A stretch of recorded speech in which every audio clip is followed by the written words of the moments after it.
On va continuer avec une première table ronde pour creuser le sujet de l'IA. Juste un petit rappel. Il y a des podcasts qui sont enregistrés là depuis 10 heures pile, et très exactement sur l'IA, évidemment, et ses différents impacts. C'est animé par Jérôme Bouteiller, journaliste à écran mobile. Ça se passe sur la mezzanine, donc n'hésitez pas à aller assister à ces podcasts live où on creuse les sujets, notamment SEO, JO, etc. Je le disais, on va attaquer une table ronde cette fois-ci. Table ronde sponsorisée par CITAC, comme vous pouvez le voir, sur l'IA. Comment l'IA réinvente le parcours client dès la première impression. C'est Raphaël Carayan de Mind Media qui va questionner ses invités que je vais appeler sur scène. J'ai nommé Cécile Juillet de Cdiscount, Jérôme Sutter du laboratoire Pur Essentiel, Gauthier Lemann d'Air France et Benoît Cochet de CITAC. Bonjour et bienvenue sur scène.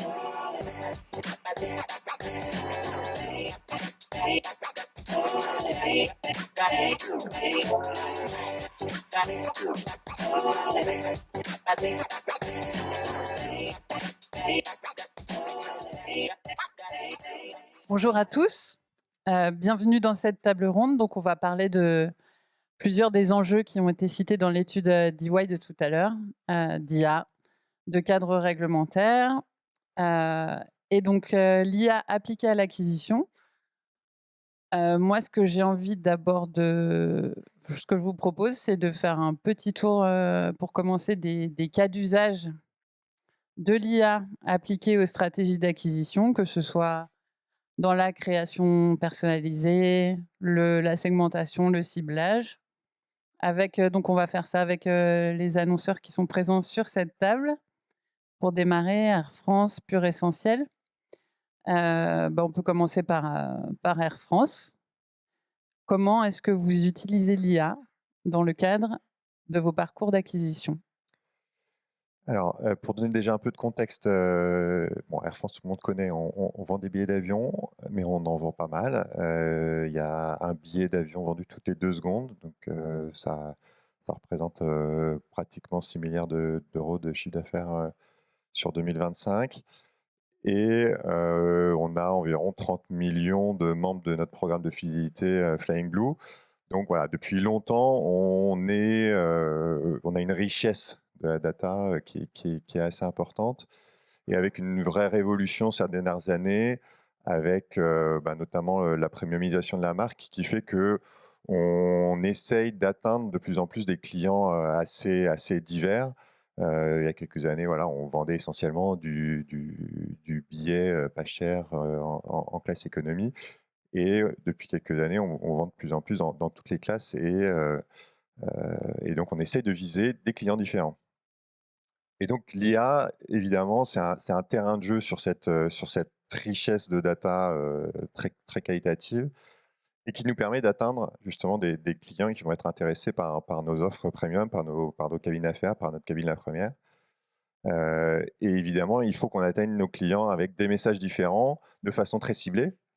Et ça, l'IA aujourd'hui nous permet de faire ça, micro-segmentation, personnalisation des messages, et nous permettre d'atteindre nos clients. Donc ça, clairement, c'est un développement qu'on a pu voir ces dernières années, et qui a été permis par cette utilisation meilleure de notre data par de l'intelligence artificielle. Ok, donc ça a servi l'évolution de votre stratégie marketing pour aller toucher de nouvelles cibles et les adresser de manière personnalisée. Et comment est-ce que ça fonctionne ? Est-ce que vous avez quelques résultats à nous donner ? Ouais, aujourd'hui, on va vendre sur notre site internet pratiquement un tiers des billets de notre classe affaires sur le site internet. Donc évidemment, il y a quelques années, la classe affaires, c'était essentiellement du B2B, c'était nos clients corporate qui voyageaient pour motif affaires. Voilà, aujourd'hui, un tiers est vendu sur le site internet pour des raisons de loisirs.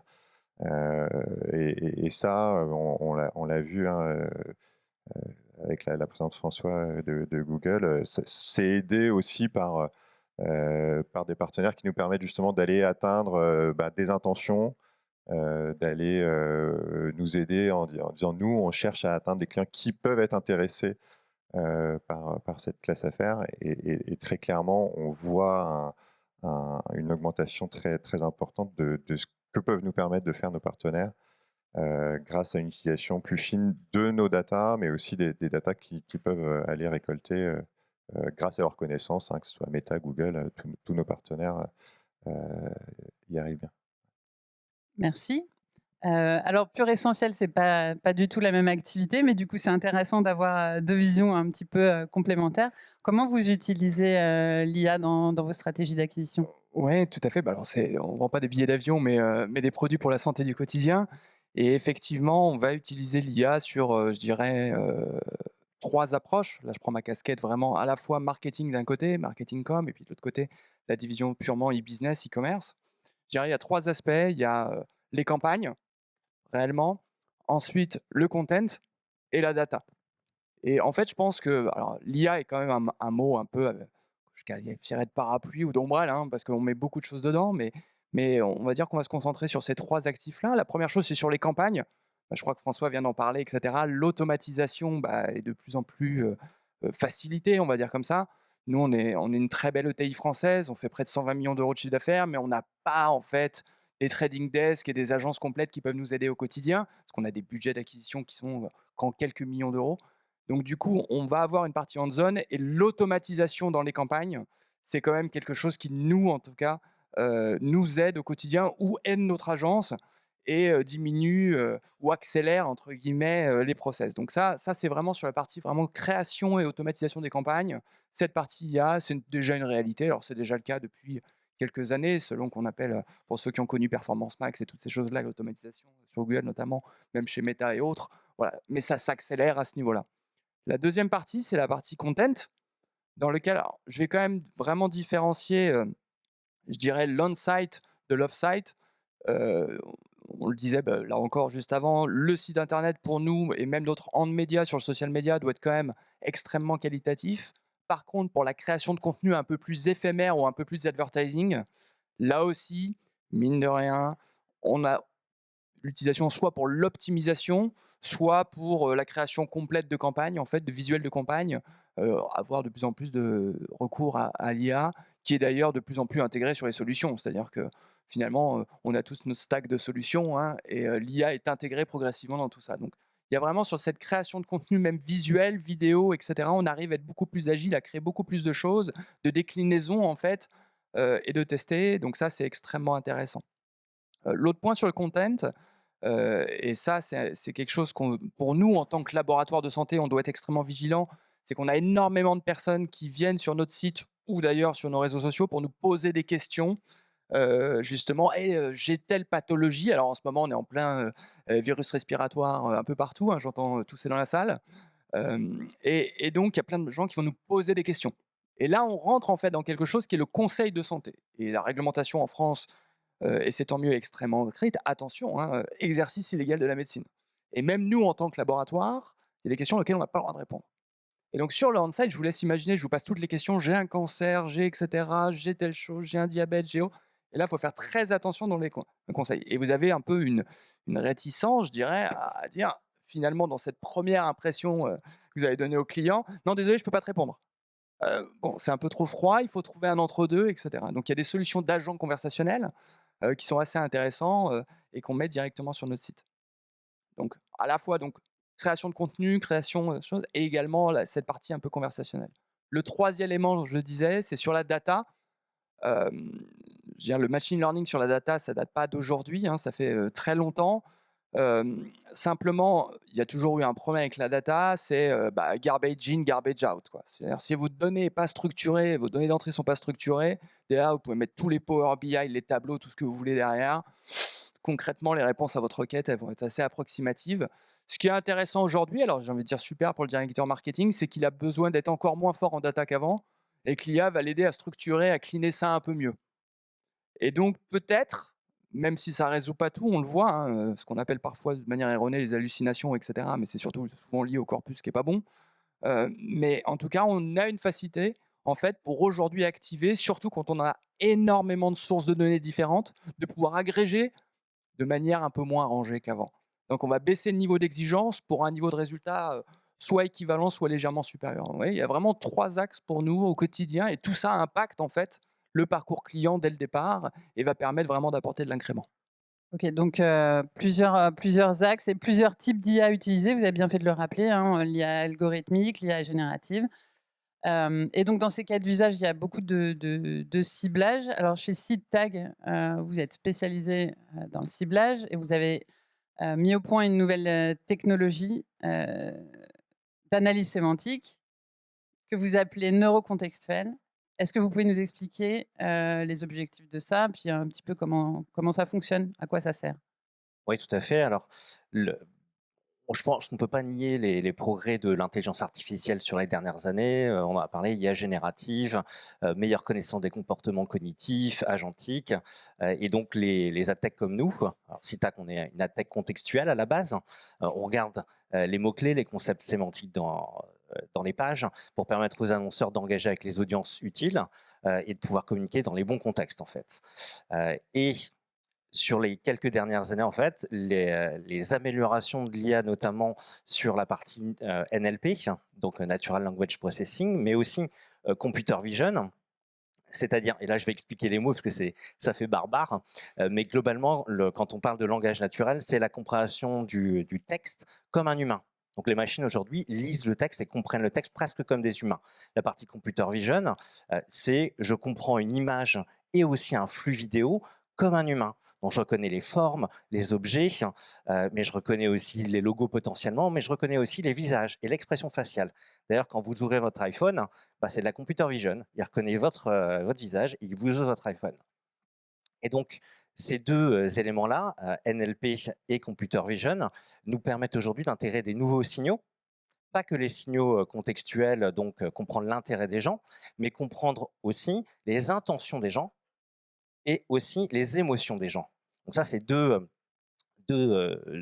véritablement deux nouveaux signaux qu'on va mixer avec le reste, et on parle maintenant plus de publicité contextuelle, mais de publicité neurocontextuelle, qui vont donc vraiment ajouter les signaux contextuels, les signaux intentionnels et les signaux aussi d'émotion.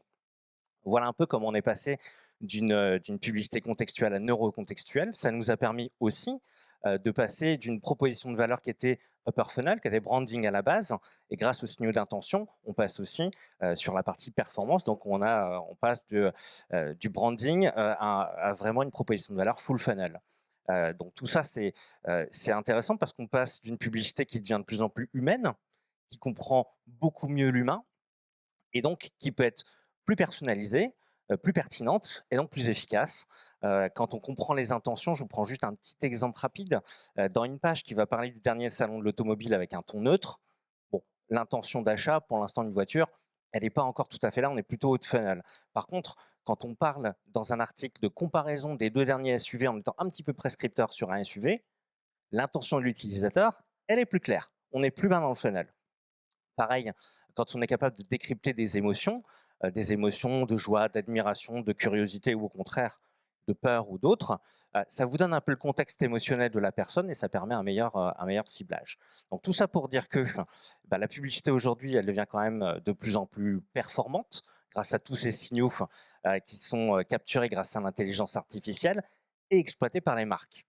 Et donc, on a fait une étude avec la sérieuse université de Columbia, avec le non moins sérieux Monsieur Morgan Cerf, qui est un des papes neuroscientifiques qui s'intéresse à la publicité, digitale notamment.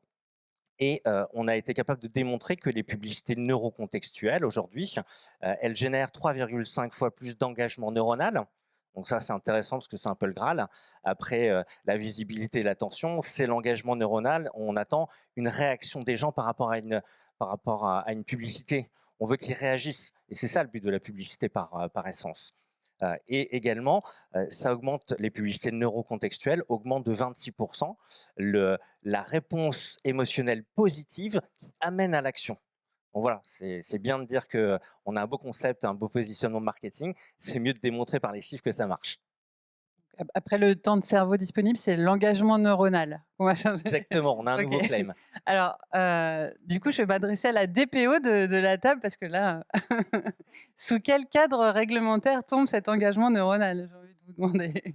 Alors, Non, je mais vais- plus sérieusement, c'est vrai que ça pose des questions très, très opérationnelles. Et quand on parle de l'utilisation de l'IA pour les stratégies d'acquisition. Voilà, la question, c'est de savoir sous quelle réglementation tout ça tombe. Alors, je vous remercie de me donner la parole. Alors, effectivement, moi, j'interviens avec une autre casquette que les autres panélistes. Je suis DPO des Cdiscount, déléguée à la protection des données personnelles. L'IA fait partie de l'ADN chez Cdiscount. Moi, dans mon quotidien, j'accompagne le métier et les projets justement pour encadrer ces projets et qu'ils soient respectueux de la réglementation. Alors, quid de cette réglementation applicable? Bien entendu, le RGPD, le règlement IA et le projet Digital Omnibus qui n'aura échappé à personne dans cette salle. Il a d'ailleurs été mentionné en introduction. Sur ces deux réglementations principales, RGPD et RIA, on les compare souvent parce qu'elles ont une approche fondée sur les risques. Mais on ne parle pas tout à fait des mêmes risques. Le RGPD, on se place au niveau de l'individu, de la protection de ses données personnelles et des risques pour sa vie privée. Alors que le RIA, on se place au niveau des citoyens, de l'humain en fait, et le respect des droits fondamentaux qui sont, là on parle quand même de l'état de droit, de la sécurité, de la démocratie. Donc on n'est pas sur les mêmes enjeux et pas à la même échelle. Et là donc si vous suivez mon raisonnement et ma logique, dans la plupart des cas d'usage d'acquisition marketing, on ne tombera pas sous le coup du RIA, du règlement IA. Alors peut-être le cas de l'inférence des émotions qui sont expressément visées dans une des annexes au titre des SIA au risque. Mais pour la plupart des cas, vous avez tous cette pyramide des risques en tête là, quand on présente le règlement IA. La plupart des systèmes, ils vont être sur des systèmes qu'on appelle à transparence ou à risque minime. À transparence, c'est les fameux chatbots hein, où la personne doit savoir qu'elle interagit avec une IA ou les contenus générés par IA. Donc on va retomber sous le coup du RGPD. Le RGPD, ce qu'il faut avoir en tête, c'est il est neutre technologiquement, c'est-à-dire qu'il a été conçu pour pouvoir appréhender toutes les nouvelles technologies, en ce compris l'IA. À date, sur les enjeux qu'on a réglementaires, je pense qu'on a dépassé les débats qu'on avait il y a 1 ou 2 ans, qui étaient de se dire: «Est-ce que le RGPD va pouvoir, est-ce qu'on va pouvoir concilier les grands fondamentaux, les grands principes du RGPD avec l'IA?»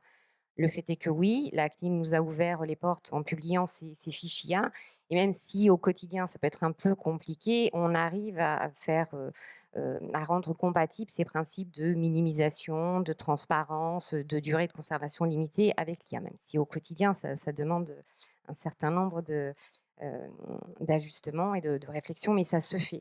L'enjeu qu'on a aujourd'hui, au niveau des réglementations, c'est ces interactions entre les différentes réglementations. Ça a été évoqué en introduction parce que là, je vous ai dit les réglementations applicables, c'est RGPD, RIA dans certains cas, mais c'est aussi, la réglementation existante prospection commerciale, la directive e-privacy, c'est tout ce qui est tracking, communément les cookies. C'est aussi le droit à la consommation, vous l'évoquiez tout à l'heure. Donc en fait, c'est l'interaction entre toutes ces réglementations où il y a des points d'adhérence, dans certains cas même des points de friction.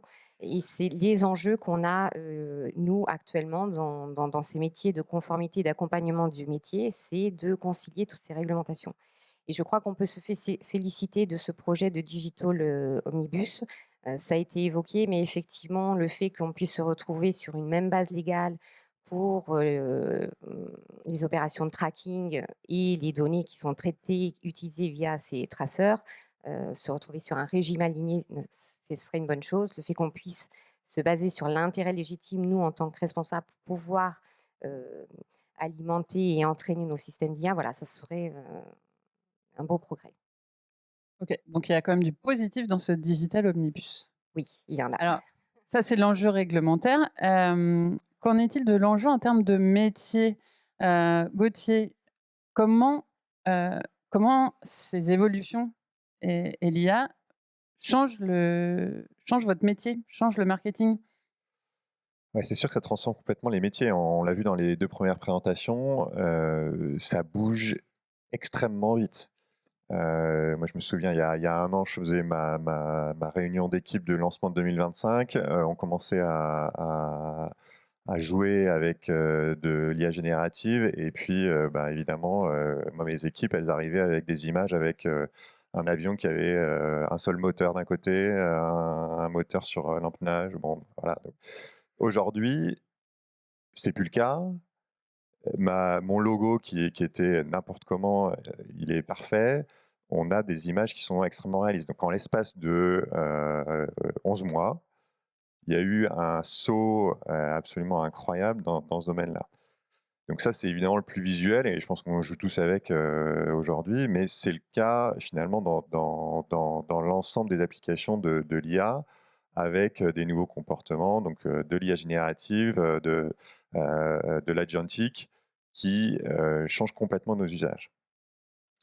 Donc pour nos équipes, évidemment, ça veut dire s'adapter, ça veut dire rester extrêmement alerte sur ces changements-là, ça veut dire aussi beaucoup tester. Revenir à un modèle qui finalement marchait pas il y a quelques mois et qui finalement a fait ce saut qui le rend beaucoup plus pertinent maintenant.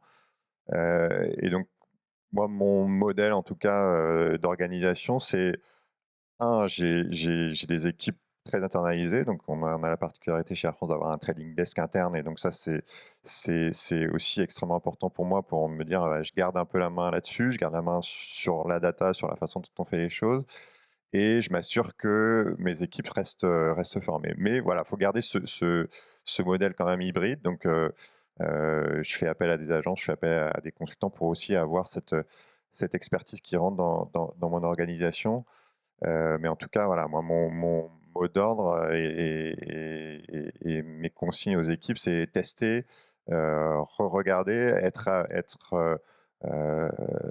regarder les résultats que ça peut donner aussi. On a parlé des hallucinations. Voilà, effectivement, on demande de plus en plus à nos équipes d'utiliser des modèles d'intelligence artificielle. Il faut qu'elles soient capables de questionner les réponses de ce modèle-là qui donnent des réponses assez assertives et sur lesquelles il n'y a pas de débat, sauf que quand on creuse un peu, il y a un peu de débat. Donc voilà, donc ça, pour moi, élève énormément le niveau qu'on demande aux équipes pour avoir cette expertise-là et de donner une direction beaucoup plus forte à ce qu'ils font au quotidien. Donc c'est assez excitant. Ok, donc tester, s'adapter, élever le niveau de jeu. Alors, il y a ce que ça change, il y a aussi ce que ça ne change pas. Et là-dessus, je crois que vous avez un point de vue assez tranché. Ouais, tout à fait. Alors, je me rappelle, en 2007, il y a 18 ans, j'ai rejoint l'IAB. C'était l'année du mobile. Ça a duré 8 ans. Voilà. Sur les dernières années, c'est l'année du retail média. Ça fait quelques années que ça s'arrête. C'est un peu remplacé par l'année de l'IA, d'ailleurs. Ce que je veux dire, c'est qu'il faut savoir raison garder, pas rentrer dans le FOMO. Et moi, je suis un fervent défenseur de l'expérimentation, et ça, je suis d'accord. Hein. C'est-à-dire, il ne faut pas écouter tout ce qui se dit, il ne faut pas prendre pour argent comptant tous les pseudo-experts avec 6 mois d'expérience. Et il faut avoir cette vision critique et de questionner, je suis complètement d'accord. Mais voilà, je suis un fervent défenseur des fondamentaux marketing, on parlait de ciblage. On peut prendre toutes les règles qu'on veut, je veux dire, à un moment donné, les règles fondamentales du ciblage, c'est-à-dire le 80-20, il reste solide. Voilà. La qualité des contenus, c'est pareil. Voilà. Il y a quelque chose qui est extrêmement important là-dedans, de bien avoir justement ces fondamentaux, cette bonne stratégie, ce bon positionnement, ce bon product market fit. Voilà, on peut trouver plein de mots selon les secteurs de chacun. Le deuxième élément qui est pour moi important aussi, c'est finalement de bien comprendre et de bien gérer les fondamentaux de data. Là encore, c'est l'année de la data. Voilà, durant 2 ans. Mais on se rend compte, et là on prend les directions marketing, qu'il y a quand même une très très forte hétérogénéité de la connaissance statistique et probabilistique chez les directeurs marketing. Et là encore, l'IA, alors on va dire simplement qu'elle reste majoritairement probabilistique, et que si on ne comprend pas les fondamentaux de la proba, à un moment donné, on ne va peut-être pas comprendre ce qu'il y a sous le capot. Donc le deuxième élément, c'est aussi de bien ne pas hésiter, au-delà de se former sur l'IA, c'est de rester très alerte sur la data, the signal on the noise, ça marche toujours. Hein, ça. Je pense que ça, c'est extrêmement également important. Et puis après, c'est de se dire tout simplement que, encore une fois, c'est la qualité du produit, c'est la qualité de la temporalité, etc., qui est extrêmement important, la qualité des messages, et qu'il faut considérer l'IA comme un agent d'incrément qui va s'améliorer. Voilà. Et il s'améliore. Hein, on a donné des très bons exemples. Et je pense qu'on le vit au quotidien, même dans l'analyse de la data. C'est quelque chose qui est en route, qui va prendre le temps et qu'il faut aborder avec beaucoup de sérénité et de tranquillité et de ne pas tomber dans un excès voilà, de «Oh, il faut absolument que tout de suite maintenant parce que sinon je suis en retard». Ouais, enfin, voilà. Donc là, c'est un petit peu, encore une fois, prendre le temps, savoir raison garder et choisir et de bien s'accompagner, de questionner. J'adore ce mot, c'est exactement ça. Il faut questionner ce qu'on voit, questionner ce qu'on pense et questionner les usages avant toute chose. Oui, d'ailleurs, vous avez un point commun sur l'INA où vous faites tous les deux pas mal de choses en interne.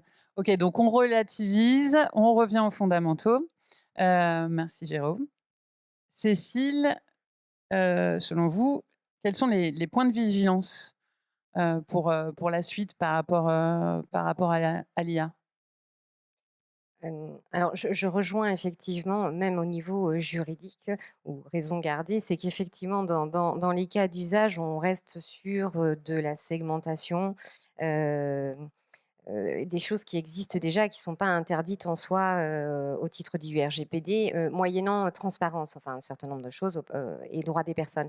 Et notamment en termes de transparence, si j'avais un conseil à donner, c'est que lorsque on utilise une solution qui est sur étagère, donc d'un autre fournisseur de système d'IA, c'est, dans les négociations qu'on a avec ce fournisseur, d'avoir des engagements de sa part, alors comment il a conçu le système, mais aussi en termes de transparence, de sorte que nous, alors quand je dis nous, l'organisme qui a alors une casquette, certes de déployeur au titre du RIA, mais au titre du RGPD qui est responsable de traitement et en tant que responsable de traitement, il doit de la transparence à ses utilisateurs et pour ce faire, eh beh, il doit pouvoir s'appuyer sur son fournisseur et que celui-ci lui fournisse l'information nécessaire. Donc si j'avais un conseil à donner, c'est que dans vos contrats que vous négociez dès maintenant, c'est de prévoir ces clauses de coopération, je dirais, entre fournisseurs et déployeurs parce que dans le règlement IA, cette obligation, elle existe, mais elle incombe uniquement aux fournisseurs de systèmes d'IA à haut risque, cette notice d'utilisation, mais pas pour les autres fournisseurs.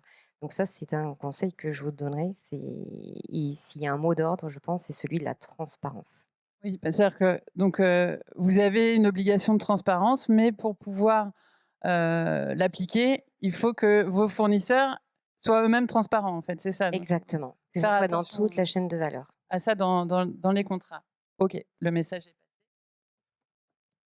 passé. Et bah, en fait, je vous laisse la parole, pour, commencer un petit tour de table de conclusion.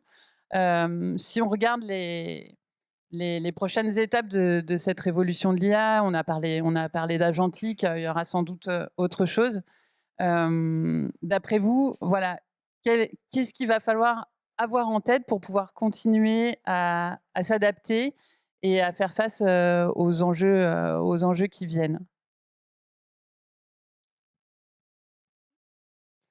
Alors Ouais, je vais allez-y. débuter. Je pense que effectivement, en tant qu'annonceur, parce qu'on a ici cette casquette d'annonceur, de toute façon, il y a un aspect législation et ça, c'est extrêmement clair. Voilà, ça, il faut l'intégrer. Elle évolue, elle est omnibus hein, d'ailleurs, c'est pour ça.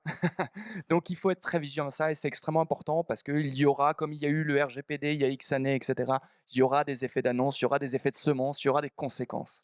Et ça, donc, il faut quand même être très vigilant et plutôt, alors même si on ne peut pas tout faire, il y a toujours cet aspect de bonne foi. Hein, je pense que vous êtes, qu'il faut savoir démontrer. Donc ça, c'est le premier point. Le deuxième point, c'est toujours penser finalement contribution to margin. C'est-à-dire, tout ça, c'est très bien, mais il faut que ça apporte de la valeur incrémentale. C'est pas juste du spend, en fait. Ou alors si, on peut se faire plaisir, hein, mais je veux dire, il y a aussi toujours avoir en tête tout ça dans quel but et les use cases doivent être pensés en fait contribution to margin. Et pour moi, ça, c'est extrêmement important à avoir en tête. Et c'est vraiment, on a tendance un peu à se laisser griser, à avoir des poches. On est en train de tous de clôturer les budgets si c'est pas déjà fait, et de mettre une poche IA. Alors, la poche fourre-tout par excellence, quoi. Donc, c'est bien, mais avoir toujours en tête. Je suis pas sûr que ça se reproduise sur le budget 2027, ça d'ailleurs, on verra. Mais il faut savoir en tête garder pour quel ROI, pour quel incrément, voilà. Gauthier. Je compléterai par un peu de veille hein, continue. Moi, une des problématiques que j'ai, c'est toutes mes équipes, elles sont en France. Donc, par exemple, AI Overview, ça n'existe pas. Pourtant, j'ai une bonne partie de mon chiffre d'affaires qui se fait en dehors de la France, en dehors de l'Europe. Donc ça veut dire deux choses, hein. Ça veut dire aussi regarder comment est-ce que côté législatif, il faut faire évoluer les choses pour qu'en France, on ne se retrouve pas marginalisé sur ces sujets-là. Et puis aussi justement continuer à éduquer nos équipes sur aller regarder ce qui se passe aussi en dehors de France. Donc voilà, ce biais français, il faut aussi y faire un peu attention. Benoît, un conseil pour la suite? Alors oui, en fait, moi, ce que je vois surtout, c'est que, alors j'ai pas répondu sur ce qui change pas, mais en fait, pour nous, côté tech et côté pub, ce qui change pas, c'est qu'on doit aider les marques à engager avec les audiences utiles. Ça, c'est la base de notre métier, ça va pas changer IA ou pas IA. Ce qui change également, c'est que dans nos métiers, on change un petit peu. Avant, on était peut-être des vendeurs d'inventaire. Aujourd'hui, on est des vendeurs de techno. Tous des vendeurs de techno, et c'est la techno qui doit aider les annonceurs à engager avec les audiences utiles. Mais ça a un peu changé de paradigme pour les commerciaux dans la publicité digitale. Et j'allais dire, ce qui va changer à mon sens, c'est aussi des agents. Parce que de plus en plus, pour les régies publicitaires, on a des agents qui vont répondre aux briefs, qui vont prendre les briefs, qui vont donner des insights aux annonceurs, qui vont être capables aussi de transformer ce brief en une réponse au brief avec des segments d'audience activables pour certains comme nous sur la partie contextuelle. Mais ce qui est important, et je reviens un peu là-dessus, pour nous, c'est l'alignement cognitif, c'est faire des publicités qui résonnent auprès des utilisateurs et qui sont de plus en plus efficaces, parce que c'est ça l'incrément de performance qu'on doit avec l'IA aux annonceurs. Merci beaucoup. Alors, juste vraiment en 10 secondes, on Alors, arrive en au 10 bout. secondes, je dirais que le maître mot, ce sera la transparence. Transparence vis-à-vis de nos utilisateurs, parce que c'est aussi un vecteur de confiance. Transparence dans la chaîne de valeur. Et si j'osais dire, mais c'est peut-être un vœu pieux, c'est transparence de notre législateur en nous donnant de la lisibilité sur la réglementation applicable. Voilà, le message est passé. Merci à tous. Merci. Merci beaucoup. laisse. Merci Raphaël pour cette table ronde. Merci encore.